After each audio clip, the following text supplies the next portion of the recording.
महाराष्ट्रातील महत्त्वाच्या बातम्या फक्त 10 मिनिटात. या चॅनेलला अजूनही सबस्क्राईब केलं नसेल तर आत्ताच करा.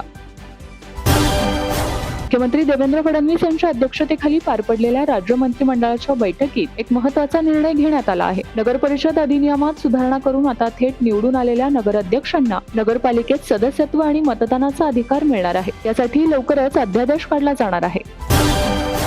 केंद्र सरकारने 2 नवीन विमान कंपन्यांना उड्डाणाची तयारी सुरू करण्याची परवानगी दिली आहे. या निर्णयामुळे भारतातील विमान वाहतूक क्षेत्रात प्रवाशांना अधिक पर्याय मिळू शकतो. विमान वाहतूक क्षेत्राला चालना देण्याच्या उद्देशाने केंद्र सरकारने मोठा निर्णय घेतला आहे. सध्या अस्तित्वात असलेल्या कंपन्यांवरील अवलंबित्व कमी करण्याचा प्रयत्न सरकारकडून केला जात असल्याचं दिसत आहे. त्याचमुळे केंद्र सरकारने 2 नव्या कंपन्यांना मान्यता दिली आहे. ऑल हिंद एअर आणि फ्लाय एक्सप्रेसला या आठवड्यात नागरी विमान वाहतूक मंत्रालयाकडून ना हरकत प्रमाणपत्र मिळाले. केंद्रीय नागरी विमान वाहतूक मंत्री राम मोहन नायडू यांनी याबाबतची माहिती सोशल मीडिया प्लॅटफॉर्म X वर शेअर केली आहे.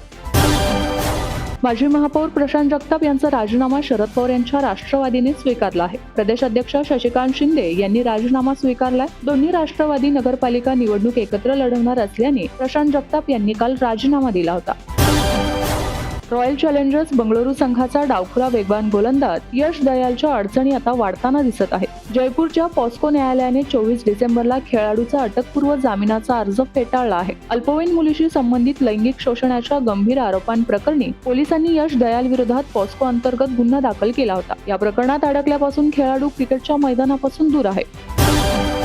रस्ते वाहतूक आणि महामार्ग मंत्रालयाने मोटर वाहन ॲग्रिगेटर्स मार्गदर्शक तत्त्वे 2025 मध्ये सुधारणा केली आहे. या सुधारणामुळे उबेर, ओला आणि रॅपिडो सारख्या ॲग्रिगेटर प्लॅटफॉर्मला प्रवासाला सुरुवात होण्यापूर्वी प्रवाशांकडून टीप मागण्यास बंदी घालण्यात आली आहे. याबाबत राज्य सरकारांना आणि केंद्रशासित प्रदेशांना या सुधारणांची त्वरित अंमलबजावणी करण्याचे निर्देश देण्यात आले आहेत. तसेच प्रवाशांच्या सुरक्षेला, विशेषतः महिला प्रवाशांच्या सुरक्षेला प्राधान्य देत मंत्रालयाने मार्गदर्शक तत्वांमध्ये कलम 15 व उपकलम 6 जोडले आहे. या कलमानुसार ॲप्सनी महिला प्रवाशांना महिला चालकांना निवडण्याचा पर्याय देणे अनिवार्य आहे. अर्थात हा पर्याय उपलब्धतेनुसार असणार आहे.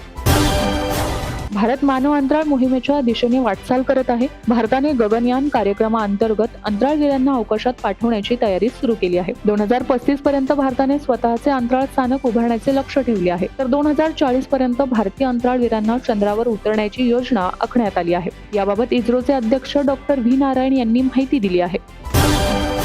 राज्यात महापालिका निवडणुकीच्या पार्श्वभूमीवर घडामोडींना वेग आला असून पुण्यात भाजपची 165 उमेदवारांपैकी 100 उमेदवारांची पहिली यादी तयार झाली असल्याची माहिती समोर आली आहे. 26 डिसेंबरला ही यादी जाहीर करण्यात येणार आहे. बाकी जागांवरचा निर्णय वरिष्ठ पातळीवर घेण्यात येणार असून आज ही यादी प्रदेश कार्यालयाकडे पाठवली जाणार आहे.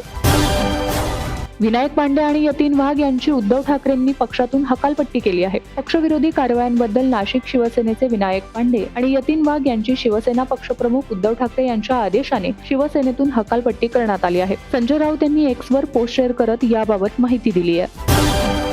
नवी मुंबई आंतरराष्ट्रीय विमानतळावरून आजपासून पॅसेंजर सुविधा सुरू करण्यात आली आहे. आज एकूण 30 विमानांनी उड्डाणं केली असून 4000 प्रवाशांनी याचा लाभ घेतला आहे. या सुविधेमुळे मुंबईवरील हवाई वाहतुकीचा ताण मोठ्या प्रमाणावर कमी होण्यास मदत होणार आहे.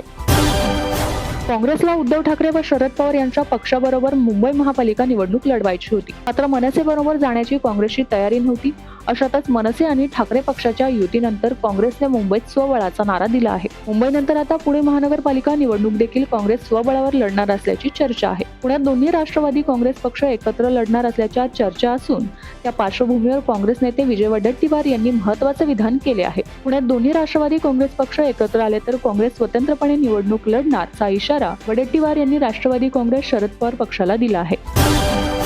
बीड शहराच्या जवळ असलेल्या व अभिनेता सयाजी शिंदे यांच्या संकल्पनेतून साकारलेल्या सह्याद्री देवराई प्रकल्पाला आग लागल्याची घटना समोर आली आहे. या आगीत डोंगरावरील हजारो छोटी मोठी झाडे होरपळून निघाली असून निसर्गप्रेमींमधून मोठी हळहळ व्यक्त केली जात आहे. ही आग नेमकी कशामुळे लागली याबाबत अद्याप माहिती मिळालेली नाही.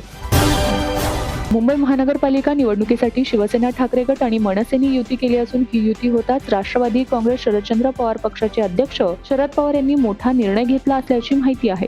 राष्ट्रवादी शरद पवार गटाचे अध्यक्ष शरद पवार यांनी शिवसेना ठाकरे गटासोबत युतीची बोलणी थांबवली असल्याची माहिती आहे. आता राष्ट्रवादी शरद पवार गट मुंबई महापालिकेमध्ये काँग्रेससोबत युती करणार असल्याची माहिती मिळत आहे. येत्या 1 ते 2 महिन्यात संपूर्ण देशात भारत टॅक्सी सेवा सुरू करण्यात येणार आहे. याबाबत केंद्रीय मंत्री अमित शहा यांनी घोषणा केली असून चालकांना 100% नफा मिळणार असल्याची माहिती त्यांनी दिली आहे. नाशिकमध्ये भाजपने मनसे प्रमुख राज ठाकरे यांना मोठा धक्का दिला आहे. नाशिकमध्ये मनसेची धुरा ज्यांच्या खांद्यावर होती अशा प्रमुख नेत्यानेच राज ठाकरेंची साथ सोडून भाजपमध्ये प्रवेश केल्याने खळबळ उडाली आहे. नाशिक मनसेचे प्रदेश सरचिटणीस दिनकर पाटील यांनी भाजपमध्ये प्रवेश केला. ऐन निवडणुकीच्या तोंडावर हा पक्ष प्रवेश राज ठाकरेंसाठी मोठा धक्का मानला जात आहे. राष्ट्रवादी काँग्रेस शरद पवार गटाचे पुणे शहराध्यक्ष प्रशांत जगताप यांनी आपल्या पदाचा राजीनामा दिला असून प्रशांत जगताप आता काँग्रेसच्या वाटेवर असल्याचे बोलले जात आहे. आज ते मुंबईत काँग्रेस नेत्यांची देखील भेट घेणार असल्याची माहिती आहे. दोन्ही राष्ट्रवादी एकत्र महापालिका निवडणूक लढवणार असल्याच्या चर्चेनंतर प्रशांत जगताप यांनी राजीनामा देण्याचा निर्णय घेतला आहे.